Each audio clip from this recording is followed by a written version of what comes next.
अगर आप आज ये वीडियो देख रहे हैं तो सबसे पहले तो मेरे आपसे यही सवाल है कि मध्य प्रदेश में और पूरे भारत देश में ही आपने एक शब्द बहुत सुना होगा, गौ सेवा, गौ की रक्षा। गौशाला में गायों को ध्यान पूर्वक रखना, उनका ध्यान रखना, गायों के लिए फंड इकट्ठा करना या फिर उनकी सेवा करना, इस तरीके के काफ़ी सारी चीज़ें आपने सुनी ही होंगी। लेकिन अब आए दिन ये सुनने को क्यों मिल रहा है कि मध्य प्रदेश में गाय कट्टी मिली हैं, 50 गायों के शव मिले हैं। यहाँ पर आप आए दिन ये सुन सकते हैं। जी हाँ, गायों की सेवा करना लोग अपना धर्म मानते हैं, क्योंकि गाय को सनातन धर्म में सर्वोपरि माना जाता है। आपने सुना ही होगा कि गाय का यानी कि जो गौमूत्र होता है उसके सिर्फ छिड़कने मात्र से आप पवित्र हो सकते हैं।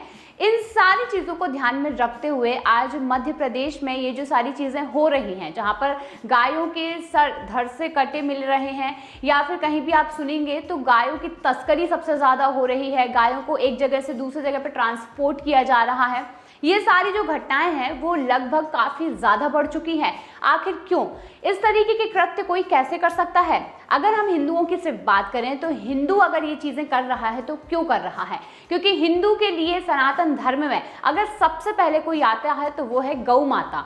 गौ माता हमारे लिए काफ़ी ज़्यादा पूजनीय होती हैं और हर जगह गौ माता का बड़ा ही ध्यान रखा जाता है। लेकिन इस तरीके का कृत्य अगर कोई हिंदू कर रहा है तो उसके लिए ये सवाल है कि आखिर क्यों? हिंदुओं में ऐसा क्यों हो चुका है कि वो खुद ही सनातन को डुबाने में लगा हुआ है। लेकिन अगर हम अब बात करें मुस्लिम की, तो मुसलमान जिस तरीके से गायों को काट कर उनके मांस को या तो बेचते हैं या फिर उनका जो मांस होता है उसका उपयोग करते हैं, तो इस तरीके से जो था उस पर प्रतिबंध लगाया गया। लेकिन उसके बाद भी मध्य प्रदेश में ऐसे आए दिन जो मामले सामने आ रहे हैं, क्या ये खतरे का निशान नहीं हो सकता है? क्या आपको नहीं लगता कि इस तरीके से सनातन पर एक खतरा धीरे धीरे हावी होता जा रहा है? क्योंकि मध्य प्रदेश में आए दिन आप सुन ही सकते हैं कि गौकशी के मामले काफी ज्यादा बढ़ गए हैं।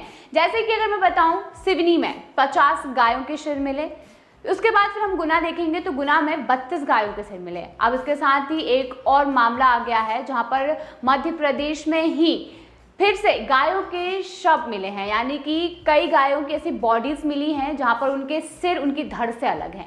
आखिर क्यों? ये आज हमारे लिए सबसे बड़ा सवाल है। चलिए पहले मैं इस खबर की तरफ रुख करूंगी और आपको बताऊंगी कि ये मामला कहाँ का है, उसके बाद हम चर्चा आगे कंटिन्यू करते हैं। तो दोस्तों, मध्य प्रदेश के जगह जगह गौवंश मिलने की जो खबरें हैं वो फैलती जा रही हैं। इसको लेकर हिंदू समुदाय आंदोलित हो चुका है। सिवनी के बाद अब जबलपुर जिले के ही कटंगी में 50 से अधिक पशुओं के अवशेष मिले हैं और इसको लेकर हिंदू संगठन सड़कों पर उतर आया है। हिंदू संगठन ने शुक्रवार को बंद बुलाया और सड़कों को जाम रखा। इस दौरान प्रदर्शनकारियों ने जबलपुर दमोह मार्ग पर लगभग 4 घंटे तक जाम लगाए रखा।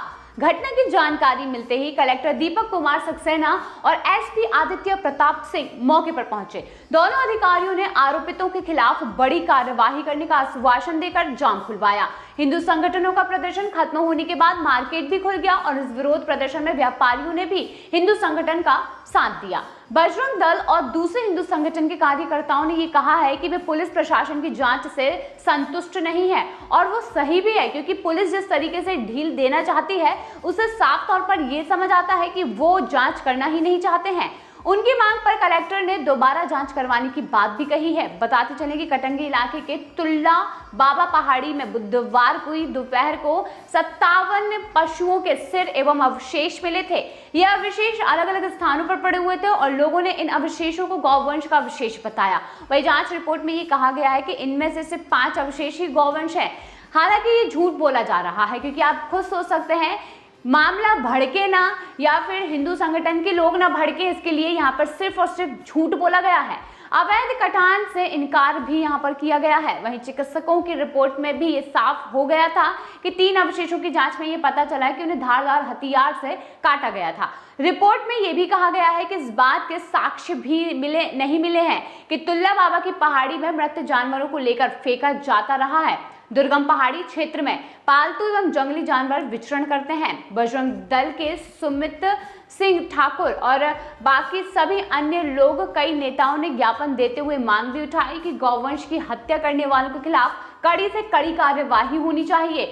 आरोपितों के मकानों पर बुलडोजर चलाया जाए, वहीं गौवंशों की तस्करी के इस्तेमाल होने वाले वाहनों को नष्ट किया जाए। बताते चले कि मध्य प्रदेश के सिवनी में यानी कि 19 जून 2024 को गौवंश के 57 कट्टे शव मिले थे। प्रशासन ने मवेशी डॉक्टर को बुलवाकर शवों का परीक्षण करवाने के बाद शवों को दफना दिया था और इनकी पोस्टमार्टम से ये पता चला था कि इनका गला 17 से 18 जून के बीच काटा गया है। पुलिस ने इस मामले में 7 लोगों को हिरासत में लिया है। वहीं नागपुर के 3 आरोपियों को चिन्हित भी किया गया है। दरअसल पुलिस की सख्ती के कारण ही गौ तस्करों ने इनके गले काटकर शवों को फेंक दिए और पुलिस और ग्रामीणों को ऐसे 54 गौवंश मिले थे। एसपी राकेश सिंह का ये कहना है कि गौवंश का गला काटकर तस्कर सांप्रदायिक सौहार्द बिगाड़ना चाहते थे ताकि पुलिस की सख्ती ढीली पड़ जाए और दूसरे रास्ते से अन्य गौवंशों को ले जाने का मौका मिल जाए। जी हाँ, इस तरीके से गौवंश, गौ तस्करी, गौकशी काफी ज्यादा बढ़ती जा रही है। गायों को जिस तरीके से काट कर ये जताने की कोशिश की जा रही है कि किस तरीके से यहाँ पर एक समुदाय पूरी तरीके से लड़ाई दंगे भड़काने की कोशिश में है, क्योंकि गौवंश के इस तरीके से अवशेष मिलना कहीं ना कहीं काफी ज्यादा बुरी बात साबित हो सकती है, क्योंकि मध्य प्रदेश में आए दिन गौकशी के मामले और गौ अवशेष पाए जा रहे हैं। आखिर इन पर सरकार कब ढील जो अपनी दे रही है, इस पर कब लगाम लगाएगी? सरकार के पास ऐसा कोई भी कानून नहीं है कि जिससे वो इस पूरे मामले पर सख्ती बरत सके। दोस्तों, आपको क्या लगता है कि सरकार यहाँ पर क्या कुछ कर सकती है? आपके इस पर क्या सवाल हो सकते हैं? कमेंट सेक्शन में हमारे साथ जरूर साझा कीजिए और बताइए कि आखिर सरकार को इस पर क्या कुछ करना चाहिए।